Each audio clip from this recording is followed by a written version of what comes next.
जी आपके पास और आगे भी बातचीत करेंगे, लेकिन इसी बीच एक बड़ी खबर आ रही है। किशनगंज सीट से कांग्रेस आगे है। अहम जानकारी आ रही है सामने। किशनगंज सीट से कांग्रेस आगे है और देखिए अब लगातार मटिहानी से जेडीयू के राजकुमार सिंह आगे हैं। तो लगातार जो अब रुझान है वो धीरे धीरे अब से देखिए 8:30 बज गया से बीजेपी आगे है और अब देखिए 8:30 बजे हैं तो अब बैलेट पेपर की भी गिनती शुरू हो जाएगी 3 मिनट के बाद। महुआ से तेज प्रताप यादव पीछे हो गए। देखिए अभी आगे चल रहे थे, अब पीछे हो चुके हैं तेज प्रताप यादव महुआ से। तो कहीं ना कहीं जन सुराज 3 सीटों पर आगे है और देखिए ये जो तमाम अपडेट्स हैं वो आप समझिए ये रुझान है। अभी नतीजे अभी फिलहाल लखीसराय से बीजेपी के विजय सिन्हा काफी पीछे चल रहे हैं अभी और डिप्टी सीएम विजय सिन्हा काफी चर्चा में रहते जब यहाँ पर गए थे, याद होगा आपको, और काफी वायरल भी यहाँ पे वीडियो सामने आए थे और अभी फिलहाल पीछे चल रहे हैं। तो ये वो रुझान है जो धीरे धीरे सामने आ रहे हैं। ये रुझान नतीजों में कितने तब्दील होंगे ये देखना अहम होगा। अच्छा राजेश जी देखिए एक बात ये भी है कि कहा जाता है कि जब जब वोटिंग परसेंटेज बढ़ता है तब तब बिहार में सत्ता परिवर्तन होता है। ये इतिहास रहा है और जेडीयू की या तो वापसी होती है या जेडीयू जो है सत्ता में आती है। क्या इस बार भी वो ट्रेंड होगा या फिर इस बार कुछ बदलाव जो है वो होगा, नीतीश कुमार के काम पर मुहर लगती नजर आएगी?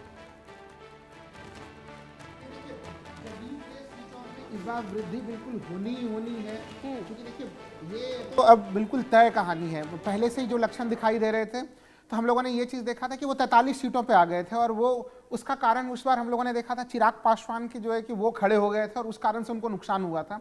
लेकिन 2020 के चुनाव को खुशबू जी देखें और 2025 के चुनाव को देखें हम लोग, तो एक चीज ये नजर आता है कि 2020 के चुनाव में नीतीश कुमार के प्रति एक नाराजगी की स्थिति नजर आती थी। लेकिन 2025 के चुनाव में नीतीश कुमार को लेकर नाराजगी की स्थिति नहीं है। उल्टे जो है कि कहीं न कहीं उनके प्रति एक समर्थन की स्थिति नजर आ रही है कि ऐसा ना हो कि वो, तो हमें लग रहा है कि इनकी सीटें 43 से हर हालत में बढ़ते हुए वो 55-60। क्या यही वजह भी है कि जब ये देखा गया कि जब एग्जिट पोल आए उसके बाद पोस्टर्स लगे टाइगर जिंदा है और तमाम, क्या ये बीजेपी को भी संदेश देने की कोशिश थी कि देखिए हम आए? इसी पर मैं आपके पास आऊंगी और इसी बीच एक बड़ी खबर आ रही है। 92 सीटों के रुझान सामने आ गए। अहम जानकारी आ रही है सामने।